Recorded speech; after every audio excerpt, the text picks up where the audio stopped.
રાજ્યભરમાં હવામાન વિભાગ દ્વારા માવઠાની આગાહી કરવામાં આવી છે। અમરેલી બાબરા પંથકમાં પવન સાથે વરસાદ પડતા થોડીવાર મિની વાવાઝોડા જેવા દ્રશ્યો સર્જાયા હતા। પવન સાથે ધોધમાર વરસાદ પડતા વાહન ચાલકોમાં ભારે મુશ્કેલી વેઠવી પડી હતી। શહેરમાં ભારે પવનથી વીજ વાયરો પડ્યા, જેના કારણે વીજ પુરવઠો ખોરવાયો હતો। આ ઉપરાંત એક મહિલા પર આકાશી વીજળી પડતા ગંભીર રીતે ઘાયલ થયા હતા। સારવાર અર્થે આટકોટ હોસ્પિટલ ખસેડવામાં આવ્યા હતા। વૈશાખમાં અષાઢી માહોલ સર્જાતા ખેડૂતોમાં ઉનાળુ પાકની નુકસાનીની ચિંતા જોવા મળી રહી છે। આ ગાજવીજ સાથેના વરસાદે મોડી સાંજે વિરામ લીધો હતો। ભાઈ બોલું છું બાબરા ગામથી। વાવાઝોડાના હિસાબે 4.5 કલાકે પવન બહુ આવ્યો, વરસાદ બહુ આવ્યો, સરકારી દિવાલો પડી ગઈ, ઝાડવા પડી ગયા, ગાડીઓને નુકસાની બહુ છે, જાનહાનિની નુકસાની છે।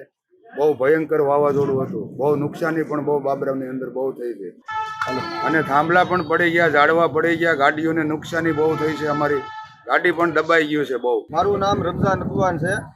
આજે રોજ 15/5/2024 રોજ 4 થી 5 વાગ્યાના સમયગાળાની અંદર ફૂલે ફૂલ પવન ને વાવાઝોડાની અસર હતી અને બધા કેબિનો અને બધી વસ્તુ ઉડી ગઈ છે અને લારીઓ ઉડી ગઈ છે, કેબિનો ઉડી ગયા છે, સોલાર પેનલોને નુકસાન થઈ છે।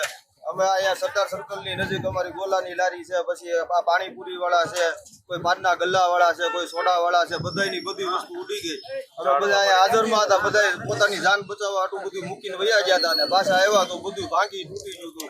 અમારા ઘર પાસે સોલાર પેનલું બધું ઉડીને તૂટી ફૂટી ગયું છે। મોટા બસ સ્ટેન્ડથી લઈને કે આખા ગામની અંદર બધું ઉડી ગયું છે।